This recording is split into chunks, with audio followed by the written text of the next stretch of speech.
What is up, Beyond the Gates fans? Want to preview this next week of the show. The week of February 9th. We are still in February sweeps, obviously, even though the first week of February sweeps was a little tepid, I would say.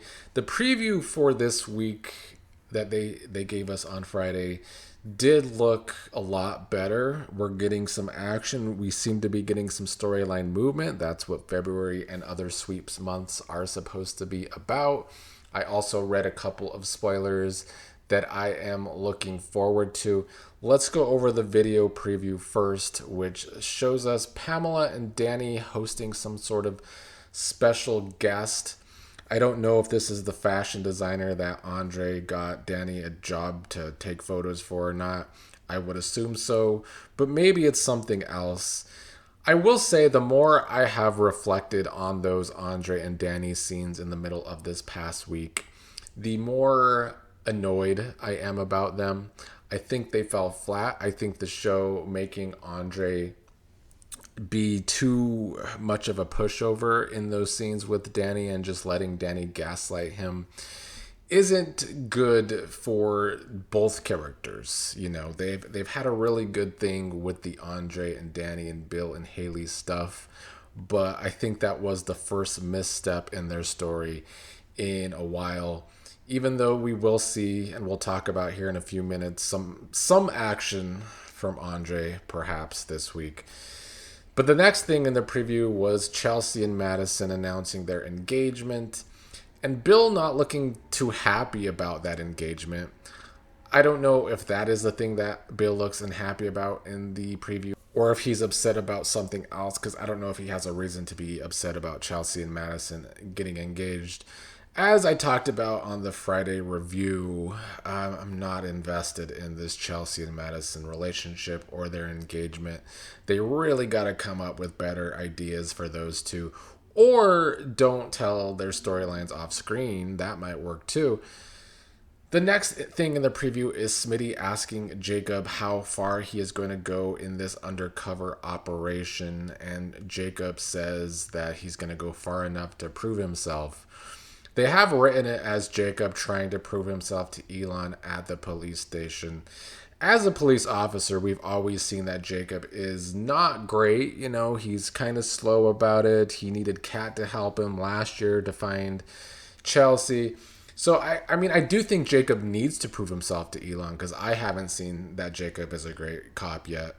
But I guess this is Jacob's chance. And I'm assuming by the end of the storyline, Jacob will prove himself to Elon. But we then see next in the preview that we are actually going to get to see Jacob undercover, at least a little bit. He's in an alley talking to someone that I'm assuming is on the team of the black market impaler dude that Jacob is trying to nab. But at least this upcoming week we are going to see Jacob undercover a little bit. I don't expect it to really get dramatic yet. I mean, they kind of just started the story, and we know that stories move pretty slow on this show, like most soap operas.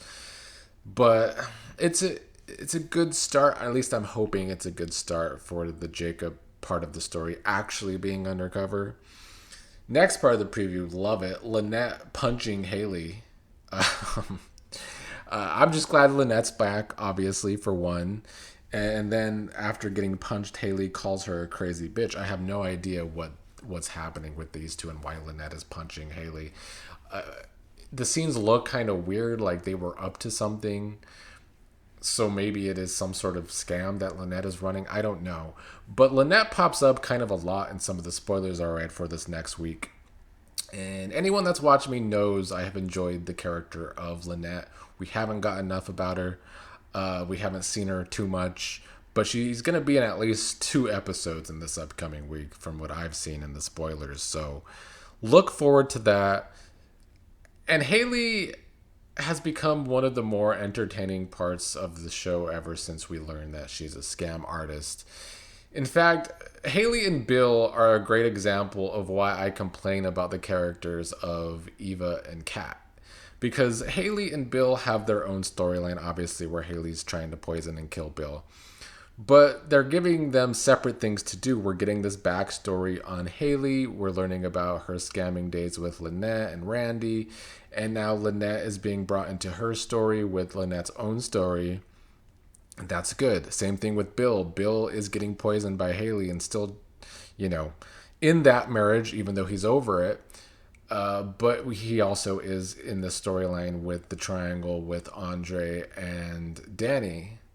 I just feel like Kat and Eva's stories always have to revolve around each other. So I don't understand why they can't get the same writing. And yeah, I know Eva is in a relationship with Isaiah, and apparently Tomas and Kat are just the happiest couple, and Tomas is just so great. Spare me. But their storylines still revolve around each other. Like, they almost tried to make Kat the foil for Isaiah and Eva. I'm sick of it. They've got to move on with those two characters and give them better shit to do. Anyway, the preview ends with Andre and Bill getting into it at the door of Dani's apartment. It doesn't seem like Andre wants to let Bill in. They're going to get into it. Andre is at least sticking up for his marriage here in these scenes, it seems like. But I'm sure Dani will get Andre to back down. I'm glad to see a little fire in Andre, at least when it comes to Bill's games with Dani. But I fear that slowly but surely, Andre is going to realize that Hayley was right and that Dani is always going to come crawling back to Bill, and maybe he should have listened to Hayley. But I guess Andre has to find that out the hard way. Let's go over some of y'all's comments over the past week. Thank you all for the comments as usual. Alicia8857, who always cracks me up in the comments, said, "You cannot tell me that Tomas is not Soap's first AI character. The droids in Star Wars had more facial expressions." I mean, it's just true. Some weeks I feel bad that we have to bash the actor that plays Tomas's acting every single week, but the soap opera keeping him on the air instead of either recasting him or just moving on from the character, and I think they should do the latter. I just don't understand why Tomas has to be a character on the show. I don't think he brings shit. But instead of doing that, they will him out there to give us nothing, to just look blank in the face, even when he should be emotional about something. So I think they would actually do better with AI. I think maybe they should just recast Tomas with AI, because I think it would actually give us more. Vernon Luxon says, "Sick of seeing Kat and Eva bickering. This is getting old. Please move on with something else." I mean, yeah, that's what I've been saying for quite a while now, actually, because the rivalry was botched. Vernon Luxon also said, "When will Vanessa learn that Joey killed her husband? I fast forward through them, same old thing, very boring." Yeah, that they're such redundant characters on this show with no real storyline. It's really been circling the drain for a while. They almost made it a little more exciting with the guy that was upset with Vanessa, but it's still just been the same old shit. And now that they've given Joey a place, we know that Joey's going to be around long term. The question is, yeah, when will Vanessa find out about Doug, and why should we care when she does? Because they've written her like a big old dummy who didn't even care in the first place. I think much like the Kat and Eva rivalry, I feel like the Vanessa storyline has been botched too. I mean, I call her a failed character all the time, and I still feel that way. Nancy Annette said, "It's time for Andre to check Dani." That's what Nancy was hoping for before those Andre and Dani scenes, but like I said at the beginning, they fell flat, and Andre did in fact not check Dani. Lydia Duncan said, "Andre once again has let Dani off the hook. Dani is definitely doing her best to convince herself that she needs to end this volatile relationship with Bill." I kind of want to understand where Andre is coming from with their relationship. I feel like Andre's relationship with Dani has at least always been built on supporting her. But at some point, when you're with an addict, you might just be enabling her. And Dani's addiction is Bill. And as much as I do think, as I said during the week, Dani really does want to move on from that toxic pull with Bill. I think she's been gaslighting herself over the past week, and she's still not going to be able to do it. And as we see by the preview, Bill's coming to see her. So it's just going to be more mess. But, I'm here for it. I just hope it gets messier quickly, because the Bill storyline's already going by very slow with the poisoning. So we need more from this quad triangle that they're doing. V Freeze says, tell me why in the hell did Dani have to go to Bill's office to tell him they need to draw the line in concrete? What does she really want? I mean, it's true. Couldn't Dani just call Bill? If Dani wanted to get out of Bill's orbit, why go see him right after your near argument with your husband, Andre? I think Dani knows what is good for her, which is her marriage to Andre. But for whatever reason, she always falls back on the toxic Bill thing. Hemi said, I was so here for Kyle spilling Shanice's tea in front of Ted about her setting him up with Nicole. Ted wasn't too thrilled about that, and then Shanice found Leslie's song. I'm hoping this will lead to the end of Shanice and Ted. I need Shanice to realize she's wasting her time with this fool. Ted needs a character cleanse to flush all the stupidity away. Maybe after that, he'll be okay to date. Yeah, Hemi has been consistent in her not wanting this Shanice and Ted relationship in the comments. I don't know if Ted is ever going to flush his stupidity as a character. They seem pretty dead set on writing him as a himbo of the show, I guess. I'm not totally against Ted and Shanice right now. I'm on board to see where they're going with all of these characters, with Ted and Nicole, with Ted and Shanice, with Nicole and Kyle. With Nicole, I'm a little less on board with Nicole and Carlton, to be honest. They don't really do it for me at all. Hemi also said, I had to chuckle when Eva told Isaiah that her mom would be the type to put bugs in someone's bed. Eva also knows her mom is the type that would try to kill someone. I guess we're still pretending Leslie didn't try to kill Laura. Well, Eva's definitely pretending that Leslie didn't try to kill Laura. The show kept Laura around late in 2025, but in January they haven't really circled back to her. Who knows if or when Leslie will ever go down for trying to kill Laura. Wade Devitt said, I was waiting for Anita to slap Anastasia. She almost did, and it seems like that's going to be one of Anita's storylines over the next month or whenever the cotillion is. They really have Anita involved in the cotillion and this rivalry with Anastasia all of a sudden. I'm not as invested as a lot of you in the comments were, but I am glad that Anita has another storyline that isn't just her dealing with cancer. Rodney Herring, who's always so nice to me in the comments, said Ted is still in love with Nicole and Dani is still in love with Bill and everybody is gaslighting. Instead of Shanice introducing Nicole to Carlton, to Kyle, I think you meant, she should have kept him for herself. I agree, and Rodney also said, I love this channel so I can vent and I always love hearing your view. Thank you, Rodney.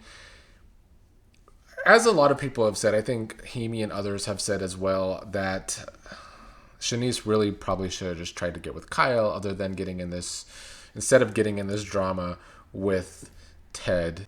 As for the gaslighting, there is a lot of gaslighting going on with the characters this past week, but none more than Dani. Jasmine Williams said, Mr. Man Bun did right by Eva. Isaiah has been trying hard with Eva. I just feel like Isaiah is falling into the Andre trap as a character for Andre's first 5 or 6 months on the show. Andre has become a really great character since then, but for the first 5 or 6 months, he was not really the person that the show was trying to tell us he was. He was supposed to be this player, but he wasn't being written like one at all. I feel like Isaiah is supposed to be this reformed bad boy, but he isn't coming off like that at all to me. So I want to like Isaiah and Eva, but they're not giving me enough reason yet. I do think Isaiah is good for Eva, though. Bobby Wobby said, last year, fans of Vanessa wanted to believe so hard that she was going to try and take Joey down. Yeah, it's been the total opposite ever since. Bobby also said, I'm not invested in the cotillion only because there's a 90% chance that we will only see the aftermath of the event. I mean, the show's track record lately has not been good with showing enough things on screen. They have given us events, but if the cotillion's going to be a one-episode Winterfest-like episode, it's kind of whatever to me. Quas Sarah said, glad to hear the ratings are up. Yeah, me too. They'd had a really good week the last week of January. I think the snowstorm helped. Quas Sarah said, Ted never stopped loving Nicole. It wasn't his idea to get a divorce, so watching her must be torture. It was good to see Shanice seeing this so she can protect her heart and not get too invested in this relationship. I thought that little scene with Mona and Randy was funny. If she got involved with Randy, there would be no more secrets in Joey's world. I don't know what that whole Mona and Randy scene was, if they're really going to try and go there. But yeah, Mona is a gossip, so... And Randy is pretty dumb too, so it wouldn't be good for Joey if that happened. As for Ted, I do kind of believe that Ted has never stopped loving Nicole also. He didn't want the divorce. He's trying to move on. But it was also good to see that Shanice isn't, just falling for his stupidity. So you're right there.